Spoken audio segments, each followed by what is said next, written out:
My name is Stanley Swärd, and I have the great pleasure to welcome Dan Brodsky-Chenfeld.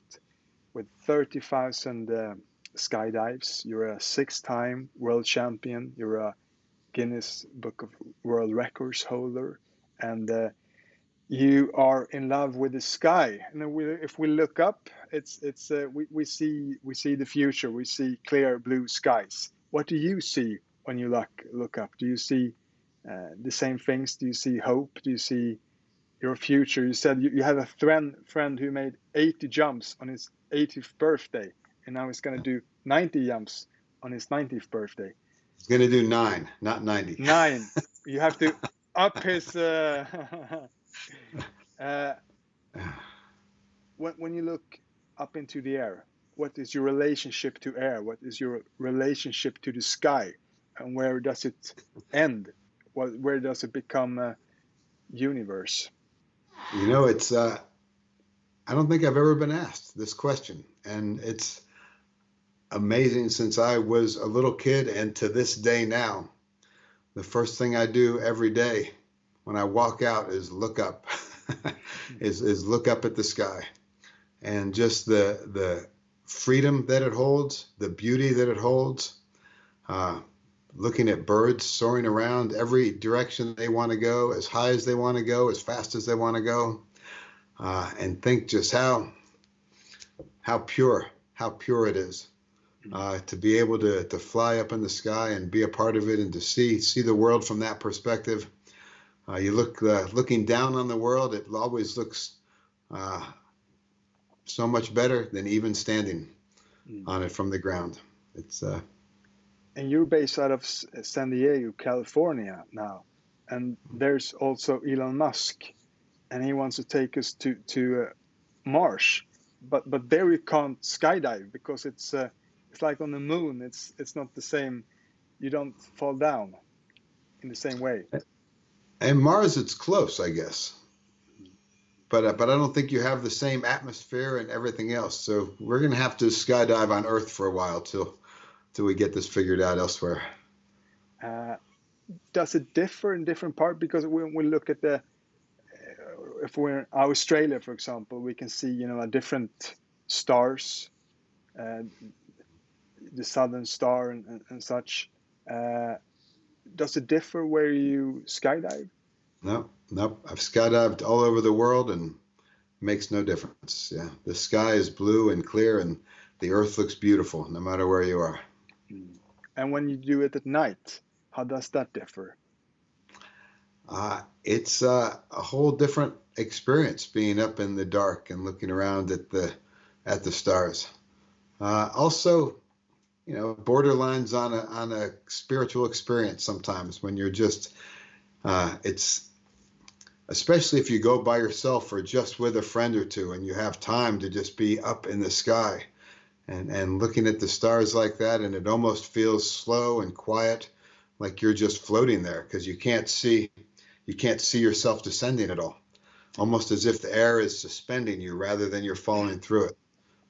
It's pretty magical feeling. And your journey started out outside of New York, and you had the blessing to have two good fathers. You lost your first father, so your names are from your two fathers, Brodsky and Chenfeld. Tell us about your childhood and what's your first memory of the sky or skydiving? I remember after my father died, my mother moved my brother and I to Hawaii just to get away, to have start a new life, basically. This was in 1967, and I was 5. My brother was 7, and Hawaii was a whole new place then. It wasn't developed like it is now. And I remember being there and just seeing the sky like I had never seen it before, growing up in Albany, New York, and just falling in love with it and seeing all the clouds. Just, you could watch the clouds form in Hawaii and you could watch them dissipate and you could see birds everywhere, and just thinking how incredible it would be to be able to be up in the sky with them. And I fell in love with the idea of flying just as a little kid. And I think many kids, I think probably do the same. But something about being in Hawaii, able to see the sky there really took me away. And at the same time, I remember seeing some TV show that had skydiving in it. And back in the 60s, skydiving was a whole different thing too. But they were flying. They were in free fall and they were flying. And I thought that's, the closest man can come to human flight. So someday I'm going to have to do that. I remember deciding that when I was 5 or 6 years old. And you went later on to Ohio State and you start to skydive in the 80s. You ended your theatrical career and you went up into the air instead. I don't know if I'd call it a career, but I ended, attempt. My initial major at Ohio State was theater, but which requires a lot of additional time. And as I started skydiving, which also requires a lot of additional time, the skydiving won out and let the theater go. And I spent all the time I could at the skydiving center. And your daughter now is a teacher, and your son is aiming for the movies and film lessons. So he kind of took that torch from you. Yeah. But you focused down, you doubled down on skydiving. Early on, you became sort of an entrepreneur within skydiving. Tell us about your early days entering the lifestyle and the sport of it. Well, throughout, I started skydiving my freshman year at Ohio State and just fell in love with it and wanted to just get deeper and deeper involved. So I became a skydiving instructor, FAA licensed parachute rigger. I became a pilot. I became an instructor. So while I was going to college, I was also developing these skills as a skydiver. And by the time I graduated, I could pretty much run the place completely because I'd been working there full time while I was in school. And once I did graduate, I took over the skydiving center in Ohio where I had been working during school and continued to develop from there. And when you were 18, you got a bad diagnosis. Your lung collapsed. So you built a strong frame that we see now. It's not from up there, it's from lifting stuff on Earth. You transformed something negative into something positive in your life. That saved your life later when you had your big plane crash in '92. Yeah, it was, as you are with your friends, it was my sophomore year, I think, of college. And we were just hanging out and having a drink, nothing special at all. And one of my lungs collapsed, just called a spontaneous pneumothorax for no reason. I wasn't doing anything. We weren't even drinking much at all. We were just hanging out. And went to the hospital and they said, Dad, there's a weak part of your lung and it just let go. And I asked, well, how do I strengthen that? What do I do to make that stronger? And they said, there's really nothing you can do. That we'll seal it up, but there's not much you can do.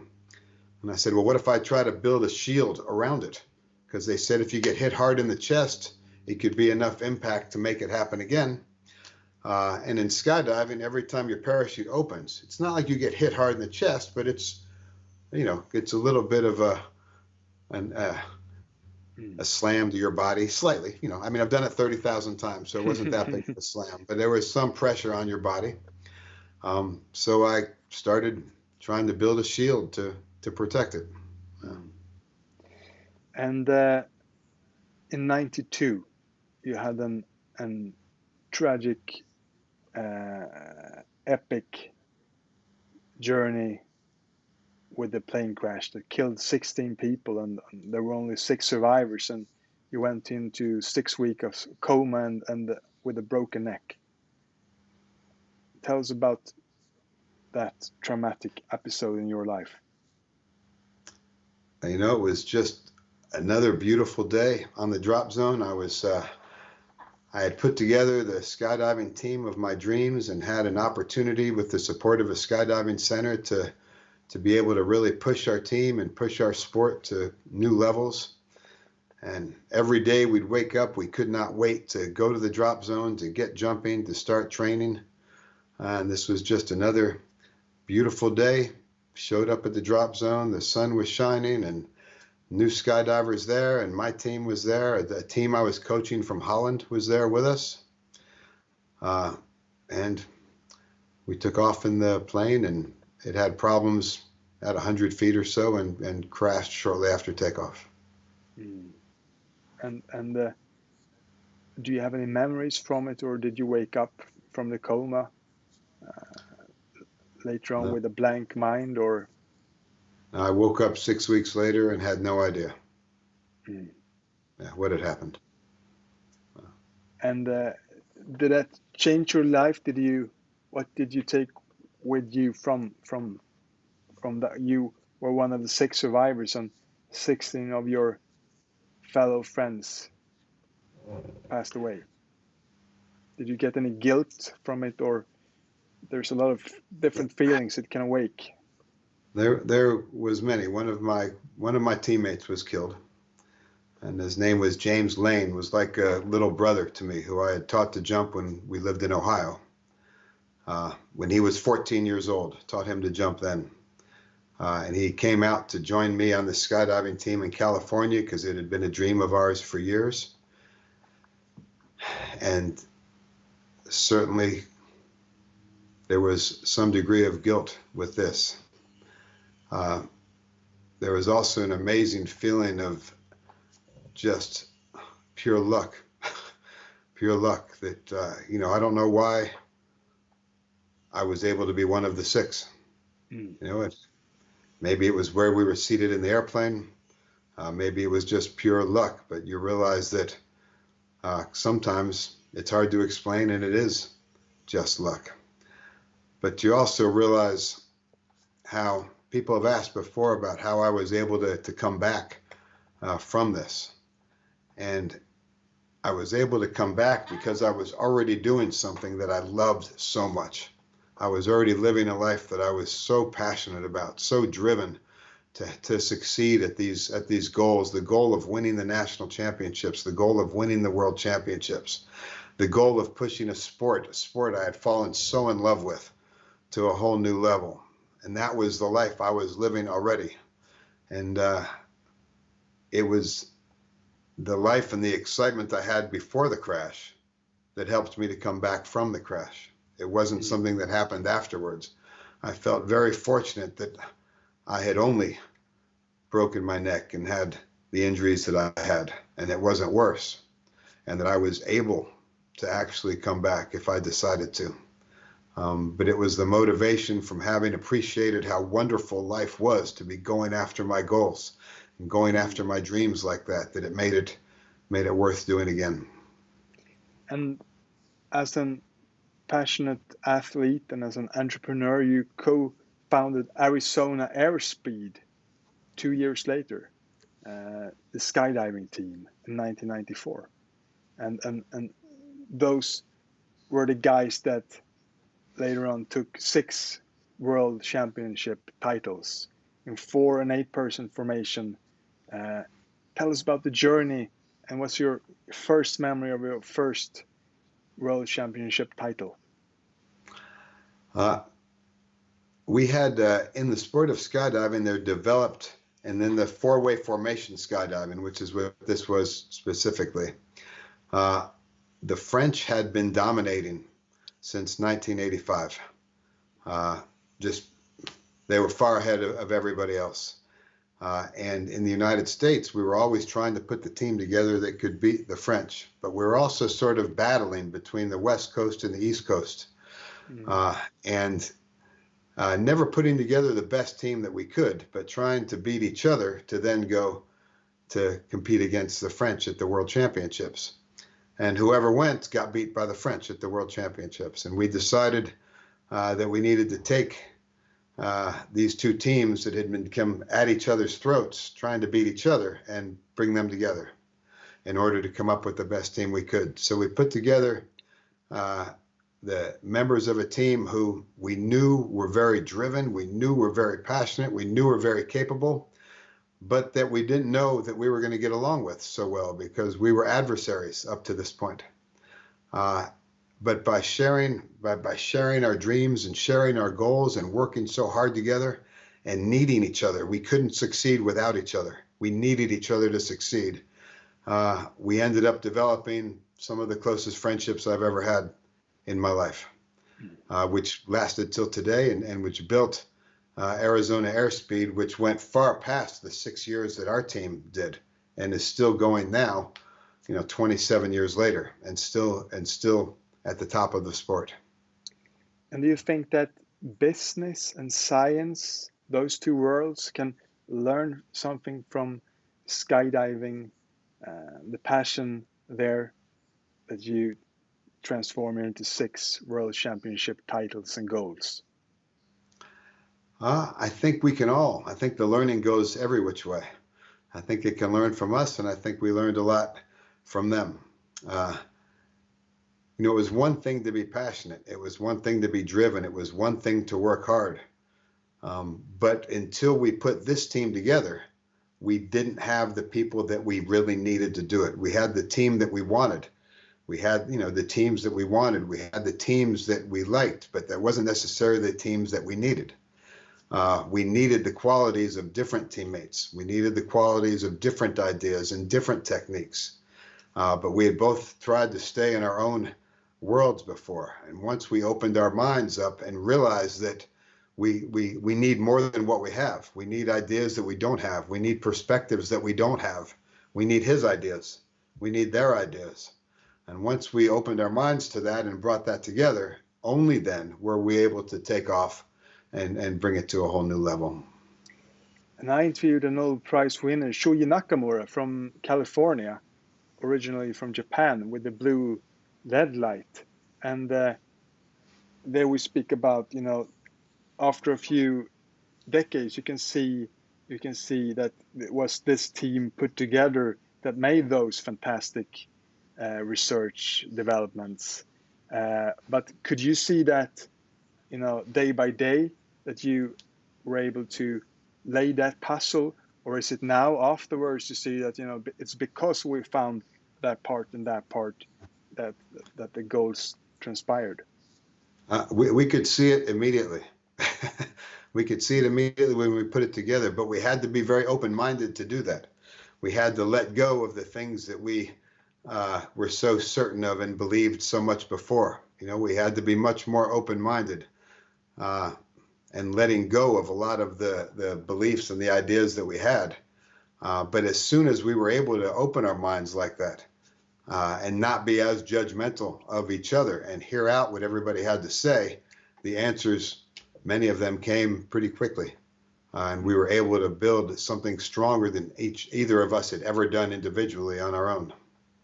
And Dan, which is your strengths and which is your weaknesses you still have to improve in? My biggest one that I learned through my experience with Airspeed, and which is still there now, you'd think I would have fixed it by now, but it's still, is I have usually operated too much straight from the heart and straight from the feelings of it, without also giving the same attention to the numbers and the stats and the scientific evidence. And it's a combination of both that you need. One can't do it without the other, not in a sport like what we have. But you have to look at the clear evidence as well as use that as a tool for your heart to steer. You can't ignore one or the other. And which is your biggest strength? My weakness, the same. My biggest strength, I think, is that when it all comes down to it, I can operate from my core and from my heart and let those details go at the same time. And which were the 6 different places you took the World Championship gold in? And can you tell us of some of those magical moments? There's the World Championship, and there's also World Cup victories. So there's 6 international competitions. The World Championship specifically were in France, in Turkey, and in Australia. And then there are other competitions in other locations as well. Um, and they were all, you know, they were all great experiences. As far as the skydiving itself goes, it wouldn't have mattered where they were. Once we're in the air and leaving an airplane, we could have been over Antarctica and it would have been the same in our minds as far as when we're actually competing and doing the jumps. But it was amazing to see the different cultural experiences of having the whole international community meeting in these different places, and this brotherhood that we have amongst all the skydiving competitors, men, women from all around the world. It was always great to get the whole gang together in these different locations. And how are you judged? You get points for different formations, but is it also that kind of problematic, you know, opinions on this is great and this is not so great? No, it's not subjective at all. It's a points and a time clock.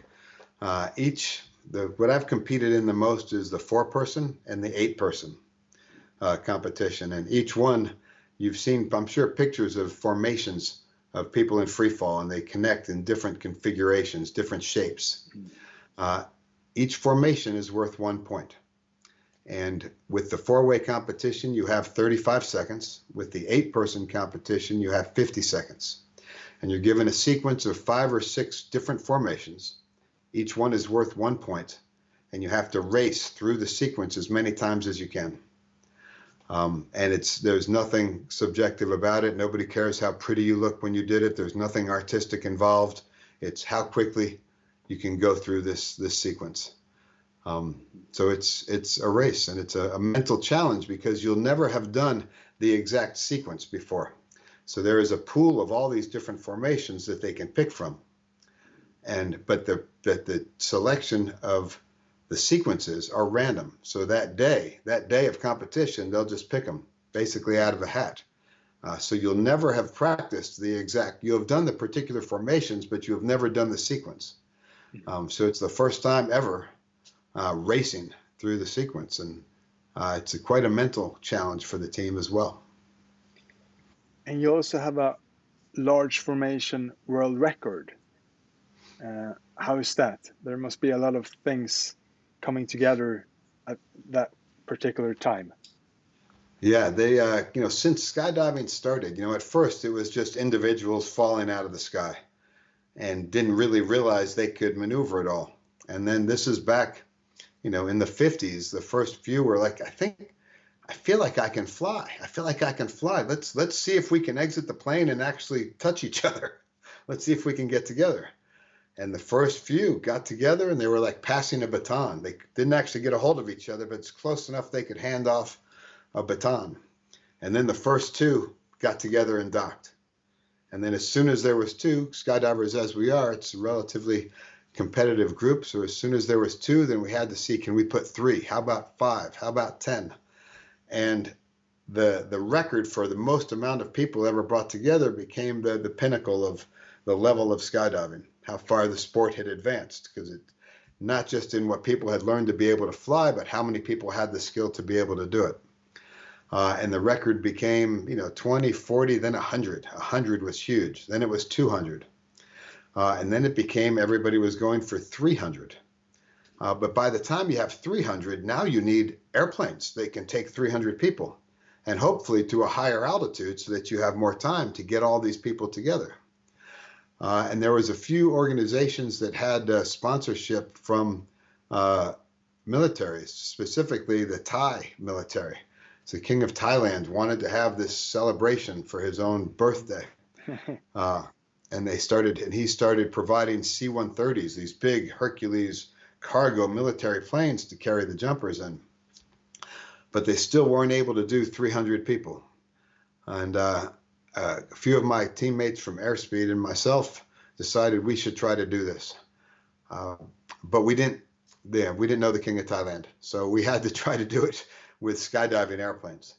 And we got 14 airplanes, and each one carrying 22 or 23 skydivers. And we went to 21,000 feet, and we built a 300-person record. In the 300-person formation, it's not like everyone just exits and touches each other. There has to be a very specific formation, and each individual has to be in a particular spot. and you have to give this to the judges ahead of time, and then you have to go and do exactly what you said you were going to do. And to have 300 people exiting from 14 different airplanes with basically 70 seconds to build a formation is a pretty incredible thing. I can share the video with you sometime if you'd like to check it out. And we had people from all over the world. We had many of the best skydivers from, I think, 25 different countries. We had the Golden Knights Army parachute team, many people from the Russian national team, the U.S. team, the French team, the Australian team, all sorts of people, as well as many very skilled recreational skydivers who weren't at the top level of competitors, and put it all together. It was amazing. And how is the community of skydivers? Is it like, you know, with climbers or like with surfers, but there you can't steal other people's waves? Does it differing? What's the similarities? I'm not as familiar with those communities, but it's a very, very special family that we have. It's people from 18 to 85 years old, from every conceivable walk of life, every nationality, religion, ethnicity, political party, gender, sexual orientation. It's everybody, and nobody cares. No, nobody cares. It's just all together. We're sharing the sky together. We have to look out for each other. We have to have each other's backs. We have to be providing a safe environment for each other on the ground and in the air. And it's a very welcoming, loving community that, for the most part, doesn't put up with anybody who isn't. So it's a very special group. And from Arizona Airspeed, you continued your journey, and now you're the leader of a fantastic. You have your own airfield now. You're like a mini general, and you have a skydiving school. Tell us about your journey into becoming a corporate leader. Well, it's actually I am the manager of Skydive Paris in California, which was opened by the Knatzer family in 1976, when it was just dirt out in the middle of nowhere before San Diego and LA kept growing right out to the airport. So they have this airport, which has been used for skydiving. It's pretty much a private airport, but it's in the middle of Southern California. You couldn't build an airport like this now. If it hadn't already been there, you could never just build one now. And it's been a huge part of skydiving and the development of skydiving before I ever made a jump. But I've been very lucky and very privileged to be a part of it now, and to be able to help continue to build Skydive Paris and to continue to help skydiving develop in all the different ways that it has, by having a big skydiving center like this to help develop it. We've got a great school. We host a lot of world records. We've got a fantastic facility. We've got a fleet of aircraft. So it's a location to really be able to push skydiving to new heights. You have a wind tunnel as well. We have a wind tunnel right on the airport, which is an incredible way to be able to teach people to skydive. It's the people that learn in the wind tunnel now can't believe anybody ever didn't learn in a wind tunnel. And it's one of only 3 skydiving centers in the world that have a wind tunnel on it. So it's an amazing tool. How has wind tunnels changed the sport of skydiving and the art of it? It has speeded up. It's in so many ways. One, just that people can learn the free fall skills, learn to control themselves in free fall, learn to maneuver themselves in free fall a great deal in a much safer environment, right? You don't have to be jumping out of an airplane and learning this. So it allows them a safer way to progress, which is huge, right? Otherwise, they may have really scared themselves at times while learning in free fall and maybe have left the sport, where now they can really learn in a much safer environment. But it also allows everybody to sharpen their skills to the point that you could have somebody who's never jumped before but has a lot of time in the wind tunnel who could have flying skills that are better than somebody with thousands of jumps, because you can get so much more time. I mean, in free fall, we have 1 minute at a time. And if we jump like crazy, I'd had a busy day yesterday. We did 9 jumps. That's less than 9 minutes of actual free fall. In the wind tunnel, you can spend an hour in a day doing this. So it's an amazing tool, and it's really helped progress the sport in many different capacities. And being a leader, you're a leader now, a manager of this whole air fleet and airfield, and you were a leader before with the Arizona Airspeed. Tell us about leadership. How have you learned leadership? You can't go to school so easy as learning theater or business. And what's the lessons of leadership you learned throughout your life? Well, I think one is to first and foremost lead by example. You have to skydive with them. Not necessarily, but I mean, a big part of the leadership in skydiving now is the safety of it. And you can't talk safety and not do it on your own. Skydiving is not a safe sport. It's a dangerous sport that can be done safely. And to do it safely, you have to have all the best steps and the best processes and the best procedures, and you have to do it every time. So, so as far as in the safety regard, is setting that example that you want other people to do, not just talking about it, but showing it. Same way as, I want our environment at the Skydiving Center to be very inclusive. I want everybody that walks on, if you want to jump out of if you're crazy enough that you want to jump out of an airplane, you are welcome to our family. Because there's not that many people who are crazy enough to want to do it. And no matter who you are or where you come from, when you walk on, we want you to feel welcome. We want you to feel supported. We want you to know that we've got your back. We're looking out for you. And that doesn't happen on its own. That happens by people caring and by people paying a little extra attention and not just being in their own world. And you need to do all of this by example first. If you want to create a safe environment and you want to create a welcoming community, then if you're the leader, you have to do this. And you have to do it from your own heart. You can't fake it. I have to do this, so I need to act like this. You can't act like this. You have to do it because that is how you feel. That's coming from deep in your heart. People know if you're full of crap, so it has to be legit. It has to be something that you feel very, very strongly. And how much is, when you go into the wind tunnel, I don't say an hour because I know you can rent it for minutes as well, and how much is a skydiving jump? And how much is your turnover in the business? How much do you how much do you sell a year in air slots and we do about 120,000 jumps on average a year at Skydive Paris, which is a lot.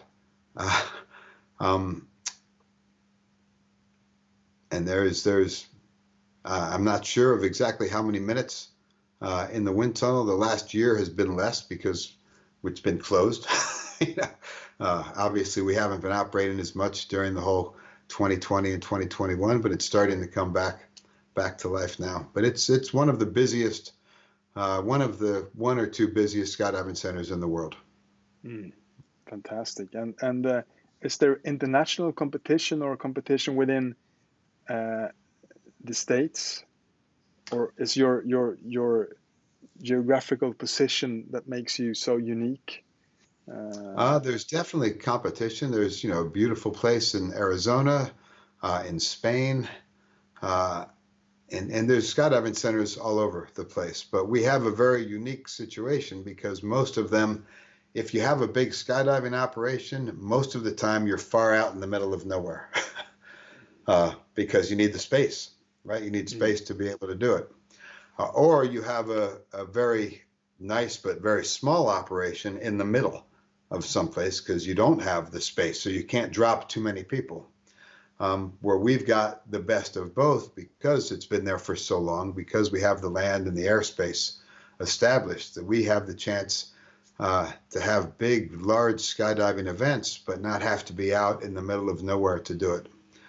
So it is very unique in terms of location and everything that's been put into building up Skydive Paris for these years. And have you had any special guests like Schwarzenegger or Elon Musk or other? Most of the big celebrities, were near LA also, would come to Paris. Tom Cruise did a big thing there last year. The main free fall videographer who has been worked on most of the movies is Craig O'Brien, who is located at Skydive Paris. Tom Hanks came out and learned to jump there. Miley Cyrus came out. I mean, it's kind of the easiest location for the celebrity go-to place. And in Tom Cruise movies, there's Mission Impossible. There's beautiful scenes. And when I was a kid, it was Kenny Reeves that inspired me to start surfing, but he inspired a lot of other people to start skydiving as well. Which is the biggest influences, you think, to skydiving, and which is the movies or books we shouldn't miss, besides your own book? Oh, that one, of course. But I think anytime people get to see it, I mean, the Mission Impossible movies, the James Bond movies, all of these that show skydiving at all, I think turns people on to the idea. It introduces them in ways they haven't been introduced before. The difference is, though, that these are all stunts, right? And some of them are realistic and could be done, and some of them, are pretend. But they don't show the sport of skydiving. There's so much more to skydiving than a stunt. There's so much more than just jumping out of an airplane. That for people to really be introduced to the sport, it's not as much in their face like the movies are. And my book is one way of learning more about that, but the book is about more than the sport itself. In your book, Above All Else, tell us about which are the lessons and the hidden secrets that you share in that book. It's a bit of a long story, but I think if I had to put in a nutshell what it's about is finding the courage in yourself and the faith in the world to want to really go after the things that you love. It's not about skydiving. I tried to make it so it wasn't written about skydiving. You don't need to be a skydiver to read it. It definitely teaches you some about skydiving, and it tells the story through that world, but it's not about that in particular. It was something I really wrote. I wanted my kids and young people to be able to read it and hopefully walk away with the courage to really go after the things that they were passionate about. And you were also a motivational speaker, and you're a TED speaker as well. Tell us about, in your speeches, what you give away there. Most of, it's the TED Talk happened right after the book came out.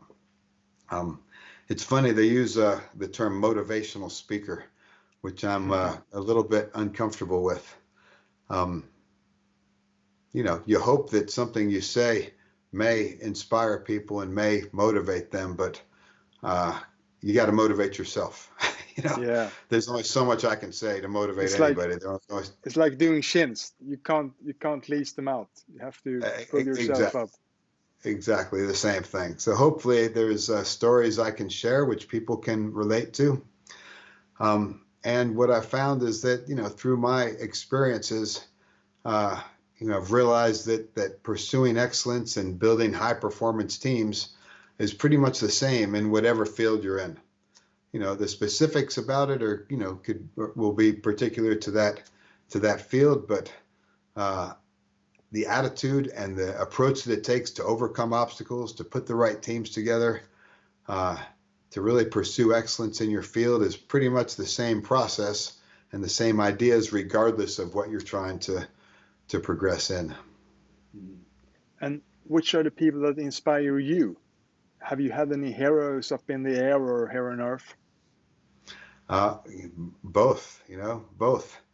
And very often from, the most basic things. I mean, my parents were heroes to me.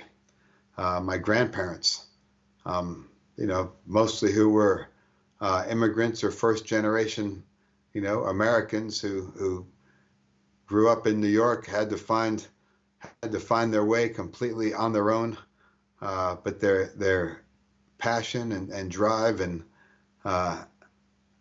feeling so privileged just to even have the opportunity by being in the United States in the early 1900s instead of in other places in the world, that it wasn't handed to them on a silver platter by any stretch of the imagination, but that freedom was even an option, that they had the chance to do this and took advantage of that and tried to build more for their families and my families. There's many people whose stories are far more difficult than mine, but who, with even stronger passion than I've had for a sport, they had to make a life for themselves and to make a life for their families. And it's very inspiring. And within the sport, how do you train your body and how do you train your mind? Do you do visualization and yoga and stuff for the mind? And visualization, a lot. And I have many chapters just about this in particular, because in skydiving, you get to do the sport so little. You get to do it so little. It's a minute at a time. If you're jumping like crazy, you're doing maybe 12 or 15 jumps a day. That's 15 minutes that you spent the whole day doing. Any other sport, you'd spend 15 minutes before 9 o'clock in the morning. So learning to visualize and learning the skill of trained visualization is huge in skydiving. And staying physically fit and strong and healthy and active, of course, is a huge part of life and certainly of any sport. Fantastic. Dan, and if you were to only have one, skydive left, where would it be? And would you rather take your last breath of air here on Earth or up there in the sky? I haven't thought about it much, but I think it would be right here at Paris, Skydive Paris at home. And it would probably just be by myself. Probably just go as high as I could and just enjoy the view, enjoy the amazing experience of being up in the sky and flying through the sky and just a tiny little minuscule speck of this amazing Earth and planet that we are privileged to grow up on, and just appreciate that. When you're blind, can you enjoy it? The feeling of the air and the rush of it. If you close your eyes, I don't know if you've done it. Have you skydived with closed eyes any time? And how much is nature? How much is, I know that you don't feel so much adrenaline anymore, but those kind of feelings. It's definitely a different experience, I'm sure, with your eyes closed. I never close my eyes for long because I love the view. But it's a full sensory experience. I mean, you hear it, you feel it, you see it. Sometimes you can smell it. When there's fires in California, you can smell the smoke. So it's a full sensory experience. Yeah. Fantastic. Dan, warm thank you for sharing your highs and your lows, and we wish you the best of luck on your beautiful journey towards the future. Stay safe. Thank you, Daniel. It's a pleasure.